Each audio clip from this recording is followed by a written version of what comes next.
Hi students, स्वागत है आप सबका मेरे चैनल राकेश मैथ्स में।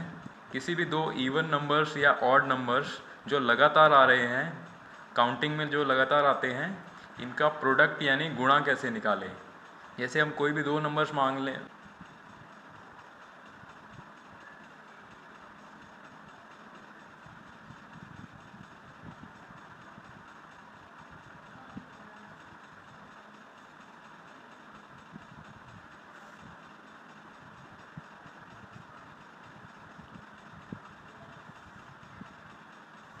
इसमें जैसे हम दो नंबर्स ले लेते हैं 11 और 13। ये दो ऑड नंबर्स हैं जो गिनती में लगातार आ रहे हैं, काउंटिंग में जो लगातार ऑड नंबर्स आ रहे हैं 11, 13, 15, 17।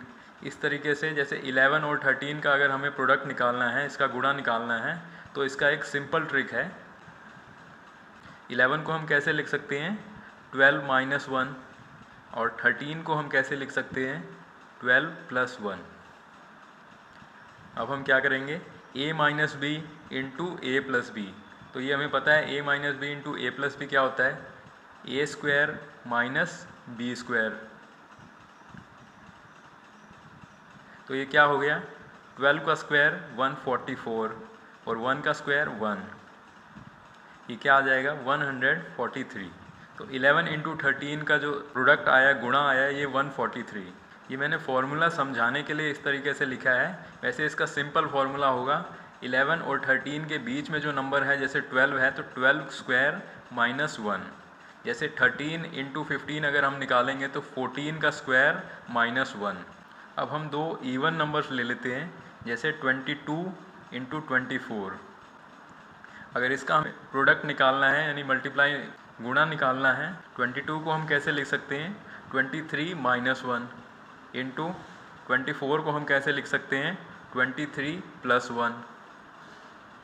अब ये क्या हो गया a minus B into A plus B.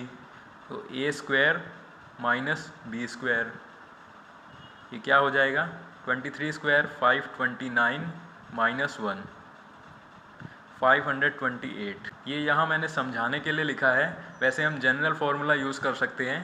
तो इसमें हम क्या करेंगे 22 और 24 के बीच में जो नंबर आता है 23, तो 23 स्क्वायर माइनस 1, ये जनरल फार्मूला है। कोई भी दो नंबर्स अगर हम लेंगे, चाहे इवन नंबर्स हैं जो लगातार आ रहे हैं काउंटिंग में, या ऑड नंबर्स हैं जो लगातार काउंटिंग में आ रहे हैं, उनके बीच का जो नंबर होगा उसका स्क्वायर माइनस 1, तो ये हमारे पास उसका प्रोडक्ट आ जाएगा। ये फॉर्मूला हमारे लिए तभी यूज़फुल है जब हमें स्क्वायर्स लर्न हो, जब हमें स्क्वायर्स याद होंगे, तभी ये फॉर्मूला ज़्यादा यूज़फुल रहेगा। हम एक एग्जांपल और ले लेते हैं 14 इंटू 16। अब इसको कैसे करेंगे 15 स्क्वायर माइनस 1, जनरल फार्मूला अब हमने लगा दिया 15 स्क्वायर माइनस 1।